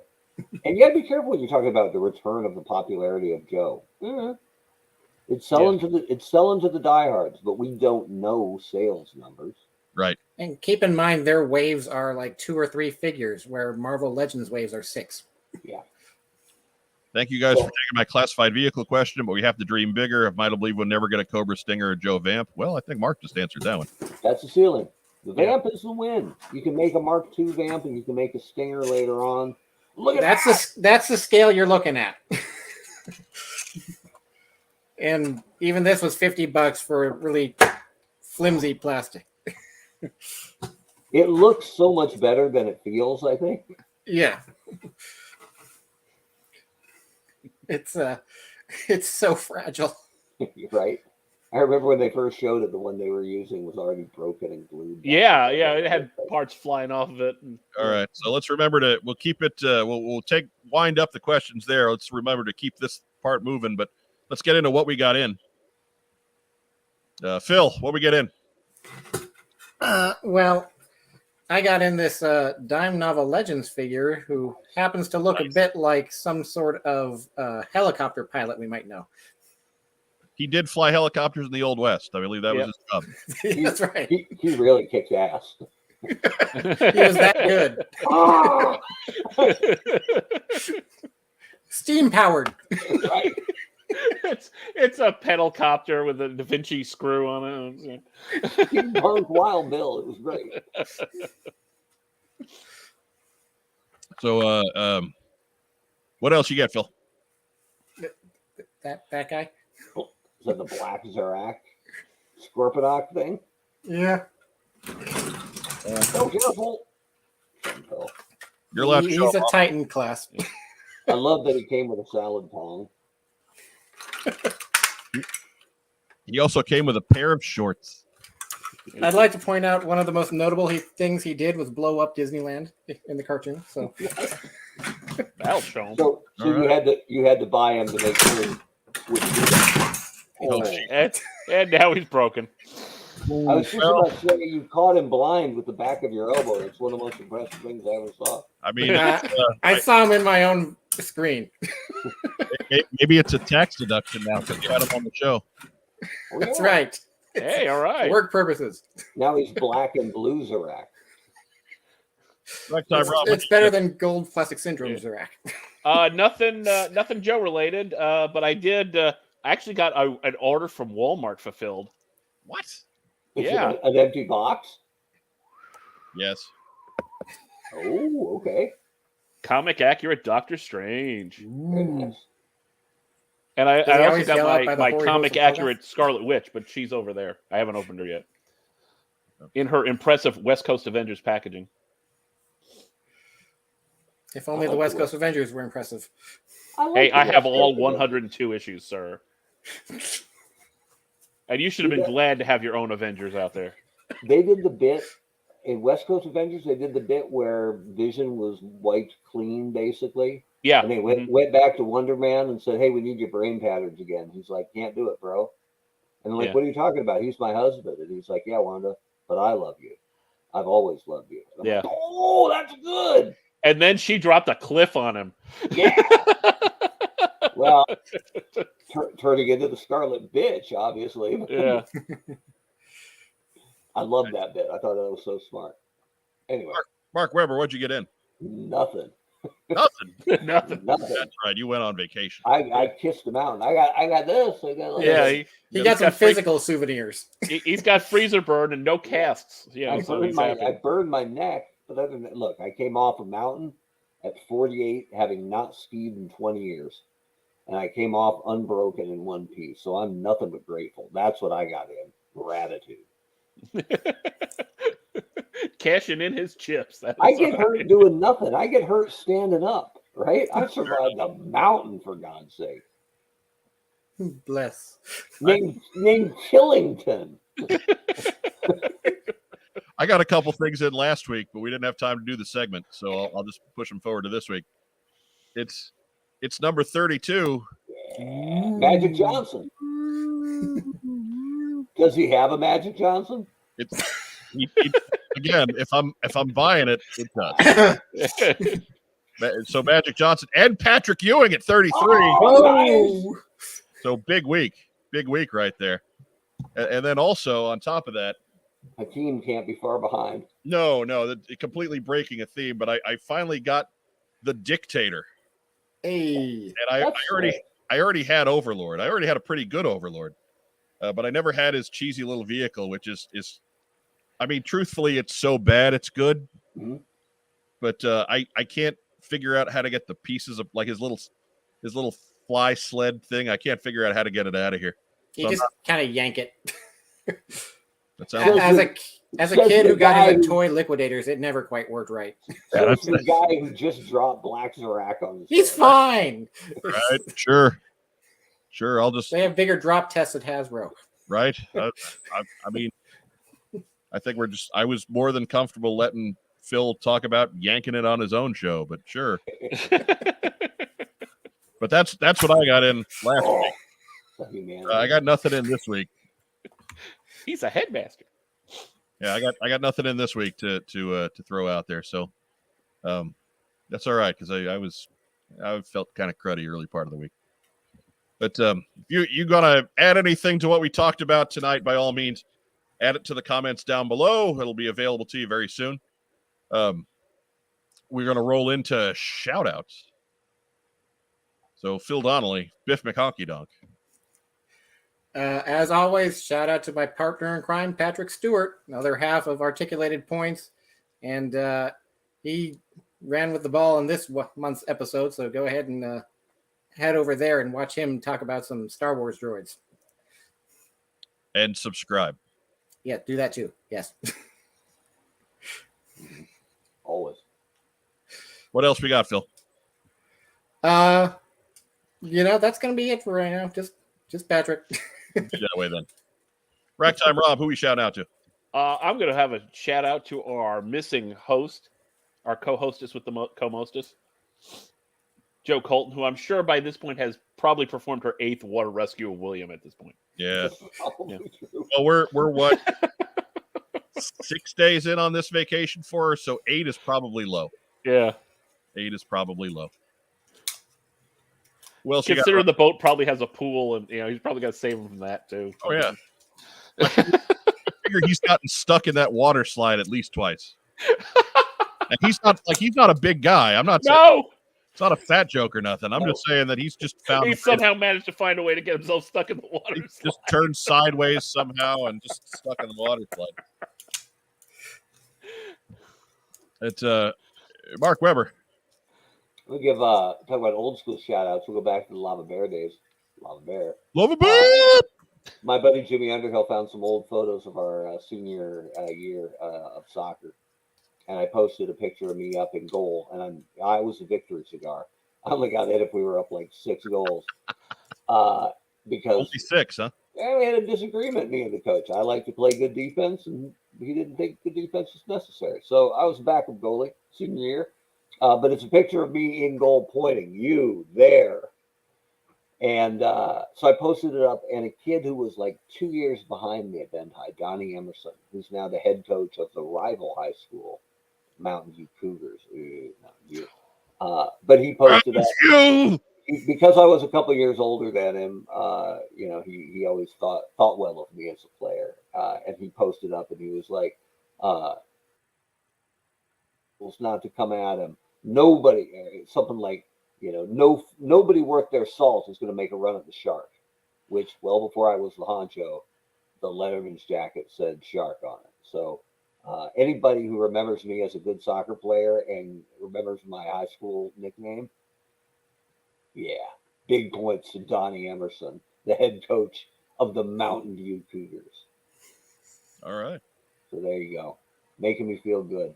The same week I climbed off a mountain alive. So I'm feeling powerful, I'm feeling vibrant. I'm ready to do a sit-up. I didn't. My letter jacket didn't have a nickname on it. It just said trombone. That's not bad. You guys got jackets?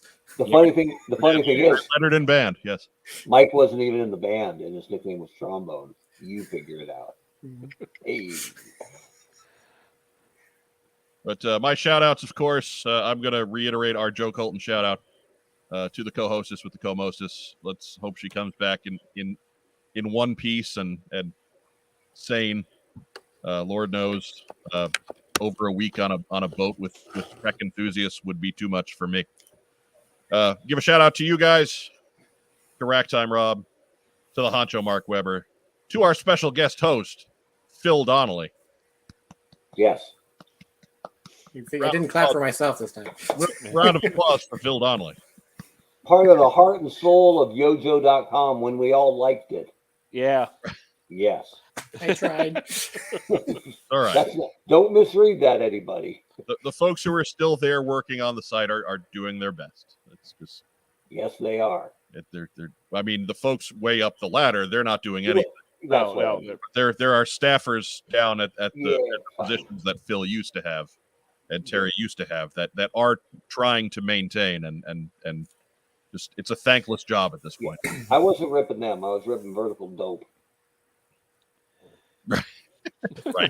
Exactly. Just to give everybody a reminder, please, about 30% of you week to week watch the show and don't subscribe. Please subscribe. What is wrong with you? We're so close to 1,000 subscribers. I really want to stop talking about subscribers for a couple of weeks, and that's not going to happen until we get into 4 digits. So please just do this to appease me, and don't do that thing where you subscribe and then like 2 days later unsubscribe, because that doesn't help. What kind of it doesn't help at all. Stop it. You know, I did a guest shot on another show once, and that night our subscriber count went up by 15, and I went to bed, and then I got up the next morning and all 15 were gone. Why would you do that? Why would you do that? Just a toy with your emotions, right? Unless you subscribe to something and watch the next week and be like, oh my god. Fair enough, but I'm gonna guess all 15 of them did not do that between midnight and 8 a.m. So no. Yeah, I think we're pretty consistent, right? we don't really have spiked great shows, except for that time when we revealed the whole next year of everything G.I. Joe. And then there was that spiked great show where we found out that Joe Colton was both a competitive eating champion and the queen of Toronto drift driving. That's right. That was one show. That was a good show. That was a trick show. That was amazing. I want to give everybody, if you watched us live tonight, thank you for joining us. A shout out to you guys. If you're watching us on recording, thank you too. Again, if you're watching us on Facebook, go ahead and leave us some kind of a reaction. Give us a thumbs up. Give us a heart. Give us a little huggy guy. We love little huggy guy. We love little huggy guy. There's most of the reactions we get on Facebook anymore are little huggy guy, and you have no idea how much that absolutely touches my heart. If you're jealous and you hate watching us, leave an angry. Whatever. We don't care. Engagement is engagement. You're being honest with yourself. Right. We're all about promoting mental health. Yeah. But by all means, too, let's be careful out there. We still are in a pandemic. We're not quite out of the woods yet. Let's do our best to just maybe keep masking up, keep maintaining distance where you can. We're really so close, guys. We're really so close. Let's just ride this out till we're done, so we can all get to shows this coming spring, this coming summer, this coming fall, and this coming every year going forward. I'm as sick of it as you are, but we got to keep it going. So that's it for my co-hosts. the guest, Phil Donnelly, who's going to Thanks, sing. Phil. He's going to sing us out. Yeah, because Diana's going to feel cheated if she doesn't get any soft hits in the 70s. Right. It's going to be Air Supply, All Out of Love. That was 80s. I hate when he's all out of love. No, So lost without him. no, All Out Where? All Out of Love was 79, I believe. But and then we've got the Honcho Mark Weber and Rack Time Rob for myself. I'm Mike Irizarry. Good night. Enjoy the rest of your weekend. And of course, Yo Joe. Thank